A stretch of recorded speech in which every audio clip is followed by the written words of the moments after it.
நடைபெற்றுக் கொண்டிருக்கின்ற நகர்ப்புற உள்ளாட்சி தேர்தலில் தமிழகத்தில் இருக்கின்ற அனைத்து மக்களுடைய இல்லங்களிலும் இதயங்களிலும் அம்மா அவர்கள் அறிவித்து நடைமுறைப்படுத்திய திட்டங்கள் மக்கள் நல திட்டங்கள் இன்றைக்கும் மக்கள் மனதில் முழுமையாக மாண்புமிகு அம்மாவுடைய திட்டங்கள் தான் இடம்பெற்றிருக்கிறது, நிரந்தரமான இடத்தை பெற்றிருக்கிறது.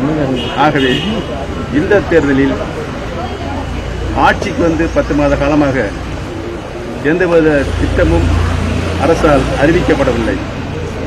ஆக யார் சிறந்த ஆட்சி நடத்தினார் என்பதை இன்றைக்கு மக்கள் மாண்புமிகு அம்மா அவர்கள்தான் தலை சிறந்த ஆட்சி மக்கள் நலத்திட்டங்களை நாட்டுக்கும் நாட்டு மக்களுக்கும் அளித்த ஒரே முதலமைச்சர், ஒரே தலைவர் அம்மாதான் என்ற முடிவினை தமிழக மக்கள் முழுமைக்கும் இன்றைக்கு ஏற்று மனதிலே நிலைநிறுத்தியிருக்கிறார்கள். ஆகவே நடைபெற்றுக் கொண்டிருக்கின்ற நகர்ப்புற உள்ளாட்சி தேர்தலில் அனைத்து இந்திய அண்ணா முன்னேற்ற கழகம், பேரூராட்சி, நகராட்சி, மாநகராட்சி இந்த 3 அமைப்புகளும் முழுமையான மகத்தான மாபெரும் வெற்றி பெறும் என்பதை தெரிவித்துள்ளது.